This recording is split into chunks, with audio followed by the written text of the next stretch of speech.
So second part na tayo ng ating problem solving. So sagutin natin yung problem number 4. A parallel force system acts on the lever shown. So ang requirement is determine the magnitude as well as position of the resultant. So kung titingnan natin yung configuration natin, lahat ng mga forces natin dito na nag-act is actually vertical. So meaning say, ganito. So since hinanap natin dito is yung resultant, ang resultant kasi is labeled as the single force that may represent 2 or more forces. So in this case, you have 1, 2, 3 as well as 4. So posible daw na yung force natin na vertical dito ay palitan natin din ng isang vertical component of force, producing the same effect, no? So kung vertical siya, vertical siya. Horizontal siya, horizontal siya. So another one is, since lahat ng forces natin dito nag-act sa particular side ng pinaka-lever natin dito, meaning, pag na-determine na natin yung magnitude ng resultant, pag ni-relocate na natin o hinanap na natin yung value ng resultant, makikita natin siya somewhere dito sa portion ng pinaka-lever natin. So, tingnan natin, no? So, since yung forces natin dito are considered to be vertical, lumalabas, pag pinalitan natin siya ng isang single common force, lumalabas na yung resultant force natin should also be vertical. So, to prove this claim, gamitan natin ang formula. You have R is equivalent to square root ng summation forces of x square plus summation forces of y square. So, since wala tayong x component ng force dito, yung part na to is labeled as 0. So, meaning, ang resultant force natin, tama, no? Ang resultant force is natin dito for this particular problem statement is summation of all forces considered to be vertical. So, summation forces vertical, all positive forces going up, negative 30, negative 60, plus 20, minus 40. So, yung corresponding sign conventions niya are decided upon the direction of the corresponding arrowheads. Ang corresponding summation of forces of y natin is found to be negative 110 pounds, or yung value ng resultant natin is equivalent to 110 pounds acting downward. So, resultant force natin siya. Now, to locate the direction of the resultant force, so, tingnan natin figure, no? So, since meron tayong mga corresponding perpendicular distances dito, pwede natin siyang gamitan ng moment of a force.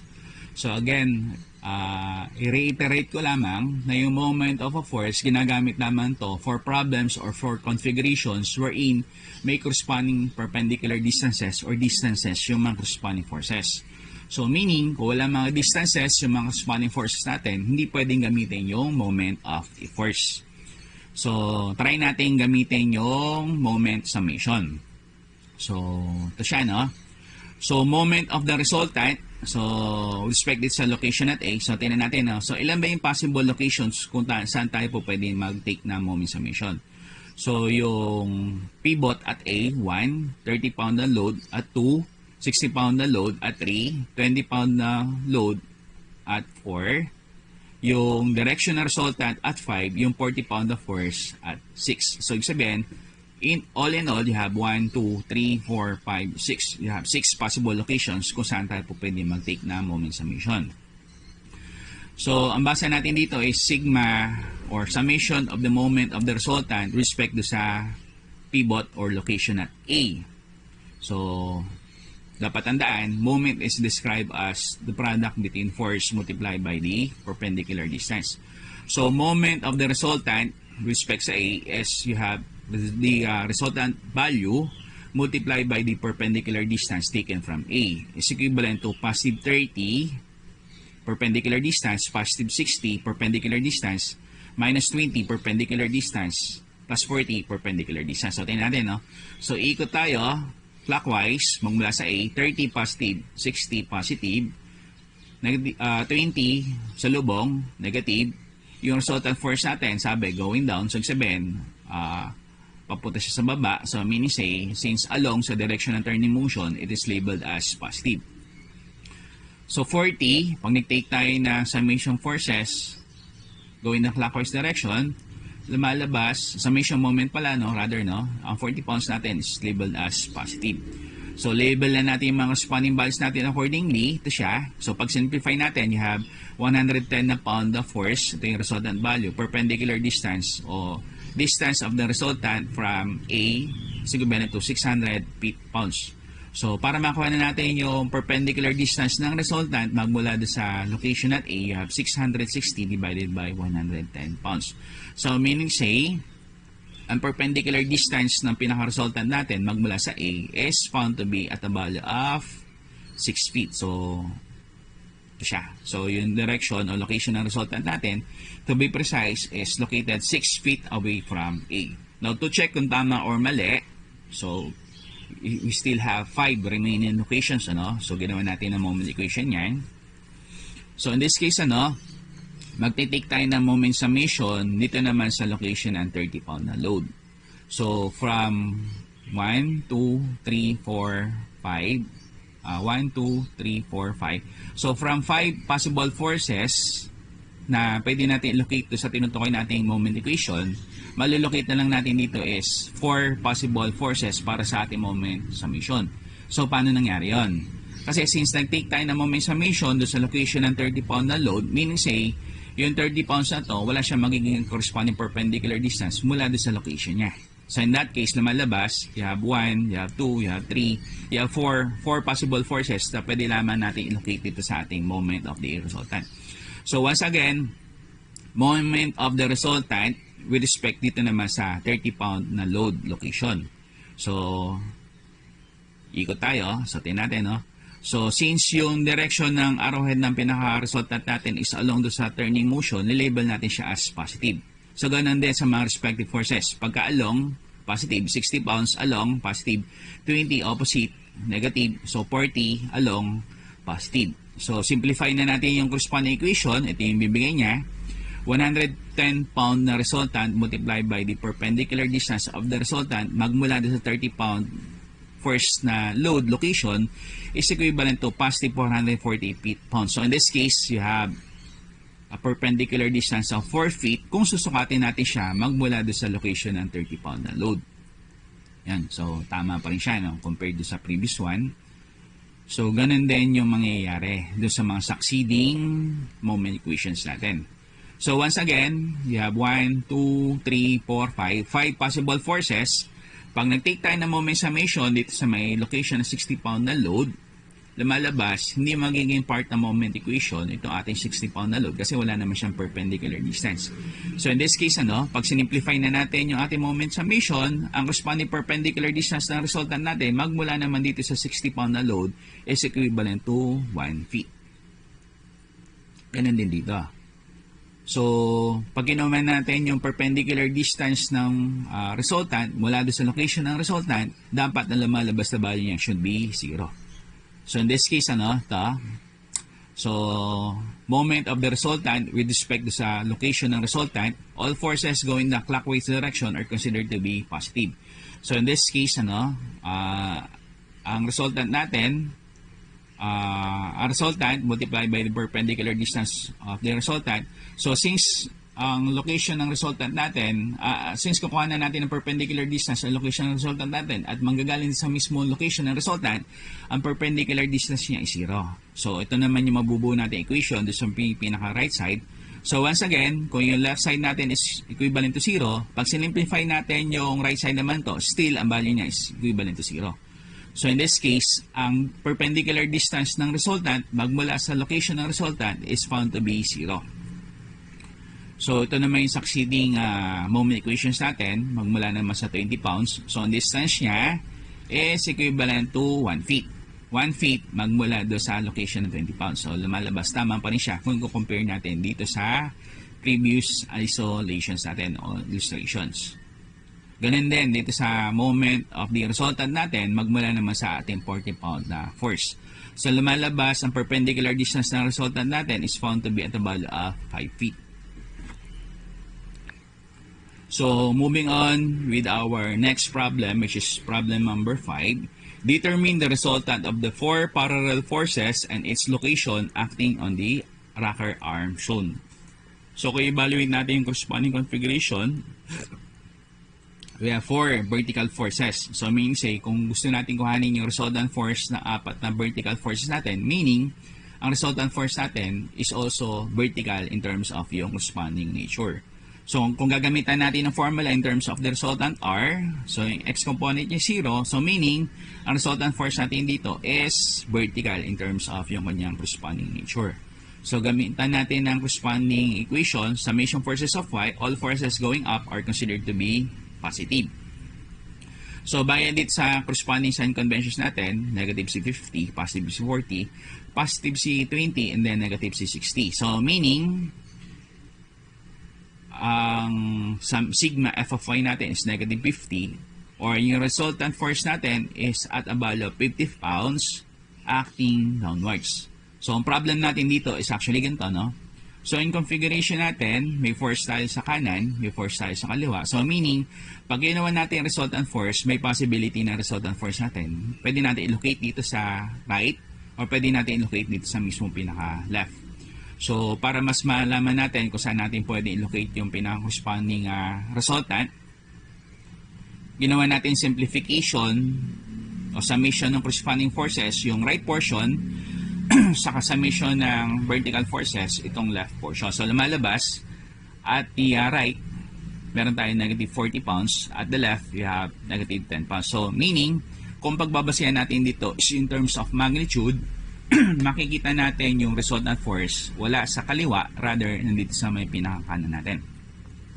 So, meaning say, pag ilolocate na natin yung resultant force, it could be found at the rightmost portion of this rocker arm.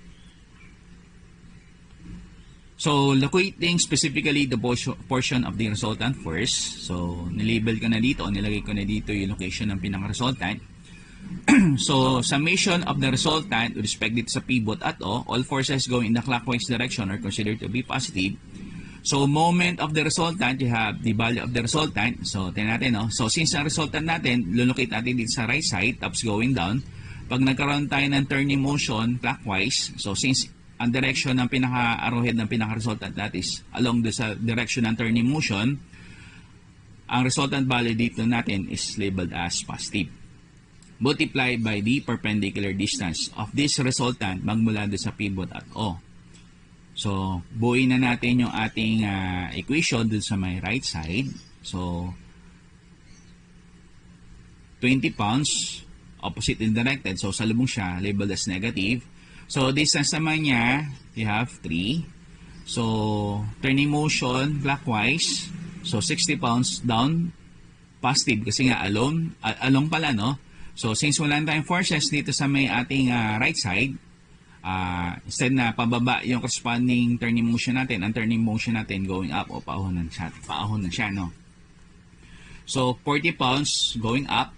So, turning motion natin is clockwise. So, since along, positive. So, sa 50 pounds naman, since opposite in directed, o salubong, so yung sign convention naman natin 50 is labeled as negative.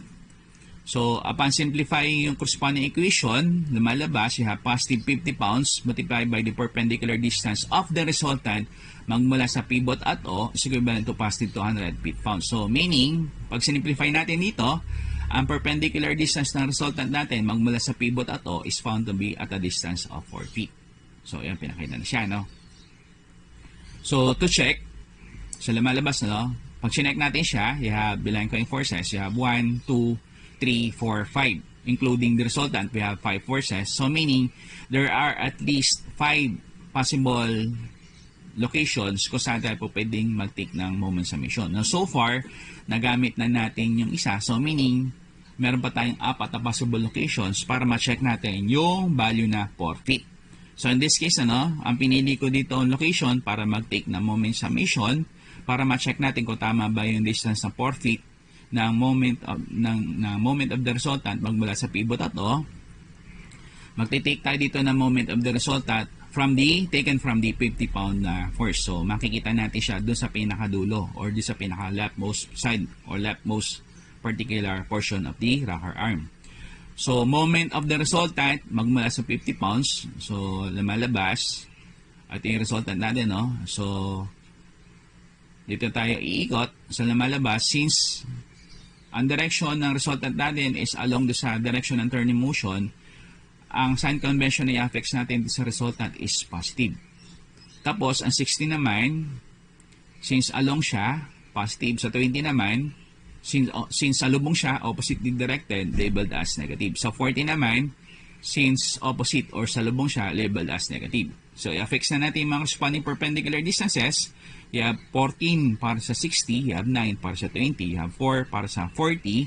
So, lumalabas, you have positive 50 pounds multiplied by the perpendicular distance of the resultant taken from the 50 pound na load or location is equivalent to positive 500 pounds. So, meaning, ang perpendicular distance ng resultant natin dito, magmula sa location ng 50 pound na load is equivalent to 10 feet. So, ito natin, no? So, 4 plus 2, you have 6 plus 3, you have 9. So, dito, sa side na to, you have 1. So, lumalabas, you have a total distance of 10 feet.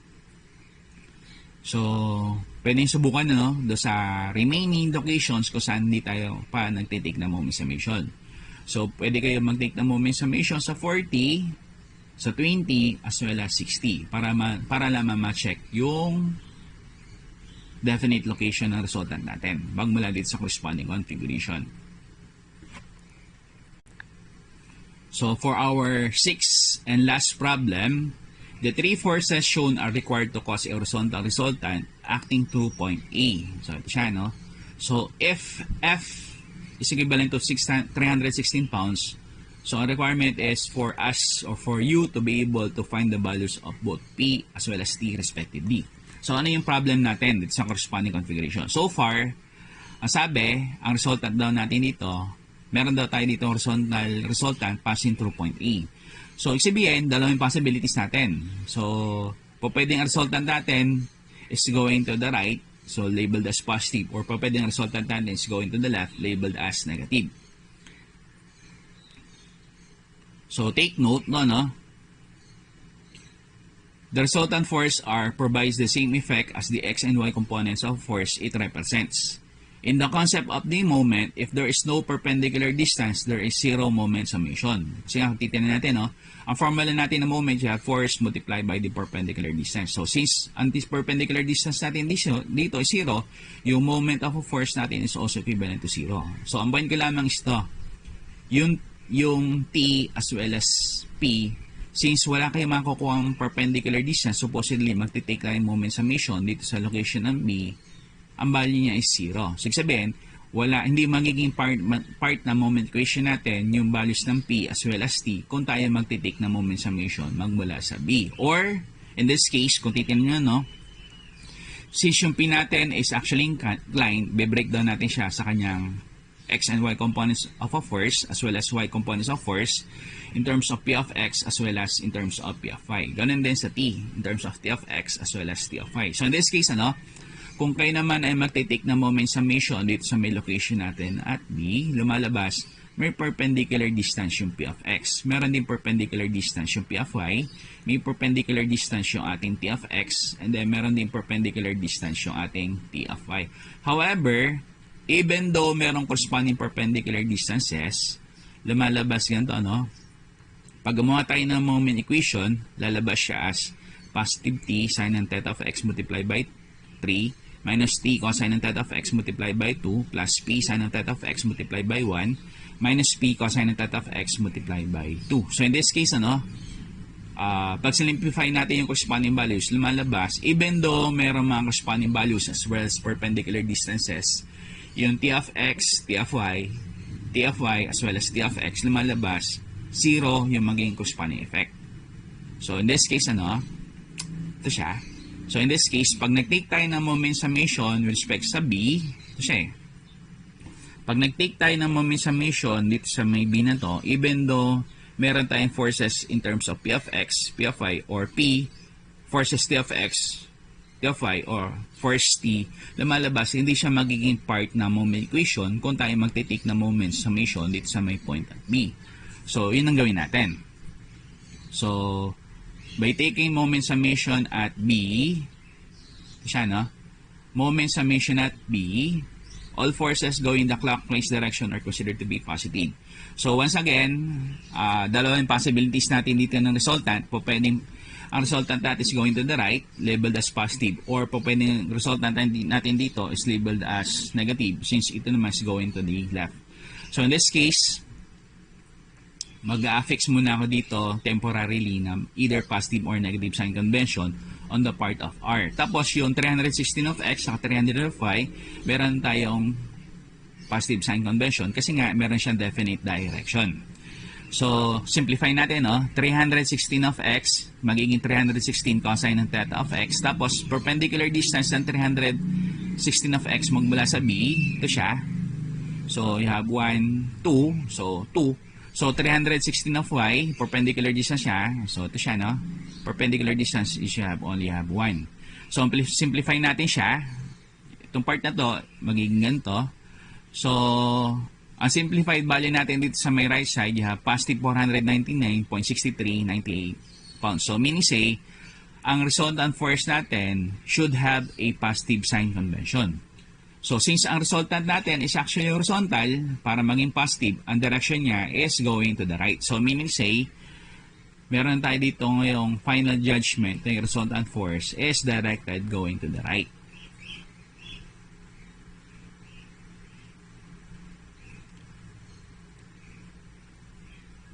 So, may nakalagay ditong comment, no? If a force resides at the location where you are to take moment summation, that force will not be part of the moment summation because of the zero perpendicular distance. So, ang point lamang natin dito is ganito, to solve for the values of t as well as p respectively, pwede tayong mag-take ng moment summation at c as well as moment summation at d. Pag tayo ang nag-take ng moment summation sa C, makukuha natin yung value ng P. Pag tayo naman ay nag-take ng moment summation sa D, makukuha naman natin yung value ng T. So in this case, unahin natin yung moment summation at D. All forces going in the clockwise direction are considered to be positive. So pag nag-moment summation tayo dito sa D, yung forces natin malolocated sa location na to, mawawala. Kasi nga wala siyang perpendicular distance. So ano yun? So either P o either P of X as well as P of Y. Another one is ito, yung T of X natin, kung titignan natin yung pathway o line of action niya, papunta doon sa location na D. So, meaning, once again, walang perpendicular distance yung T of X kung tayo magte-take ng moment summation at D. So, lumalabas, makukuha lamang natin yung Y component ng T as in T of Y. So, moment summation at D, all forces going in the clockwise direction are considered to be positive. Ito yung mabubuo na the equation.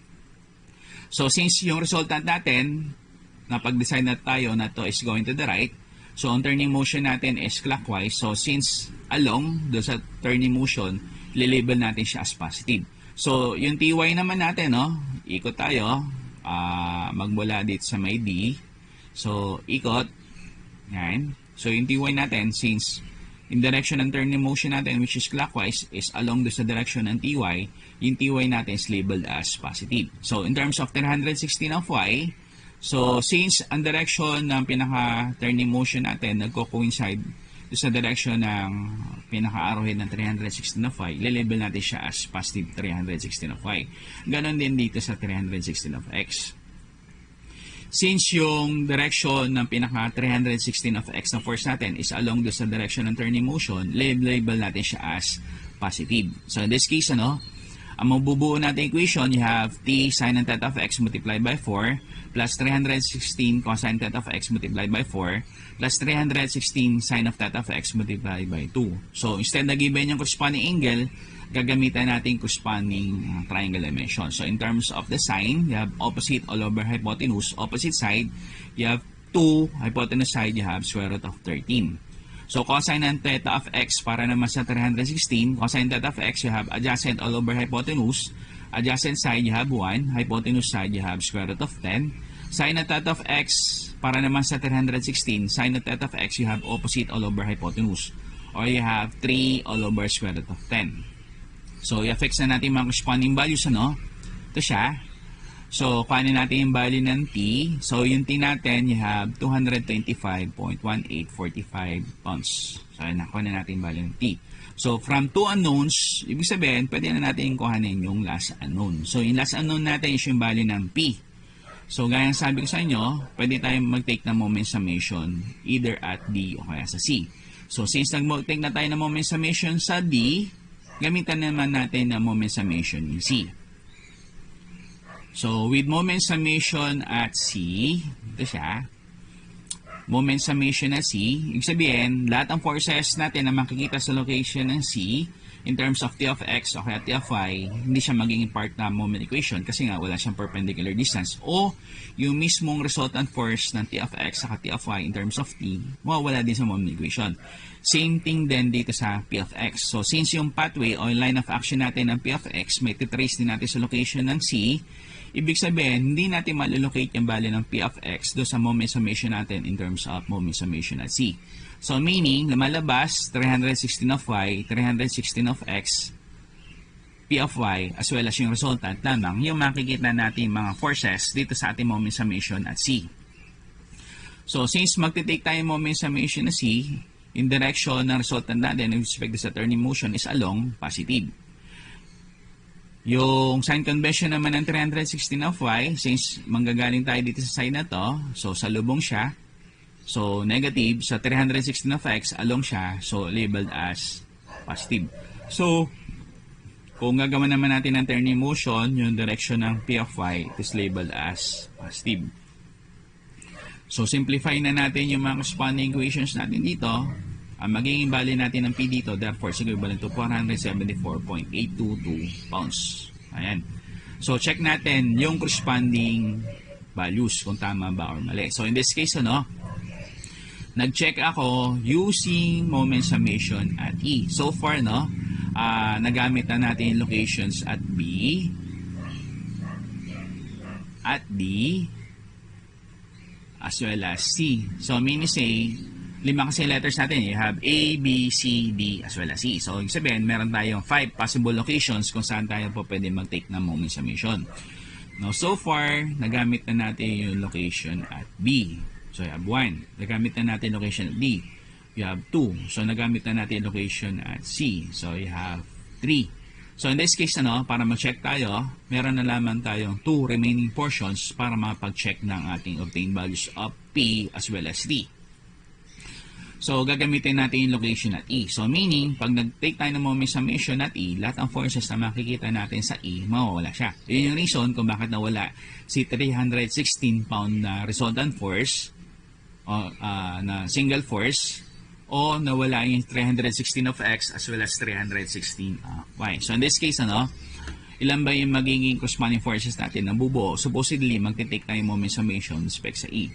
So, resultant 1, P of X, you have 2, P of Y, you have 3, P of X, you have 4, then P of Y, you have 5. So, meaning, 5 yung possible forces natin. Supposedly, magte-take tayo moment summation with respect to sa location at E. So, pag nag-take tayo moment summation at E, since sa lubong, yung corresponding turning motion natin with respect sa location ng pinaka-resultant natin, it is labeled as negative. So, again, para hindi kayo malito, gagawa natin ng dividing line tong location natin at E. So, para malaman nyo kung kayo ba ay mag-shift na ng turning motion doon sa kabilang side o doon pa rin tayo mag-locate ng turning motion. So, in this case, kung turning motion natin is clockwise, wala nang force dito sa may tapos portion, magro-rotate tayo, papunta na tayo doon sa may kaliwa, ang sign convention ng R natin is found to be negative. Tapos, ang sign convention ng P of X natin sa lubong, so ito siya, is labeled as negative. Ang sign convention ng P of Y natin is along, so labeled as positive. So, sign convention ng T of X naman natin, since sa lubong siya, or oppositely directed, lilabel natin siya as negative. So, ang T of Y naman natin is along, doon sa direction ng turning motion natin, lilabel natin siya as positive. So, simplify na natin yung ating nabuo o na-generate na moment equation. So, yung right side natin is equivalent to 499, negative 499.6398. Tapos, itong mahaba equation natin which could be located at the right side, once simplified, also has a similar value of negative 499.6395. So, in this case, negative 499.6398 is almost equivalent to negative 499.6395. So, meaning say, yung obtained values natin ng P as well as T are said to be correct. So, pwede kayong mag-check dito ng inyong understanding regarding sa concept ng moment summation by doing a moment summation at A. So, dapat ang mabubuo nyo moment summation dito, yung left as well as right side should all be equivalent to 0. So, ayan. So, hopefully, naintindihan nyo yung concept natin.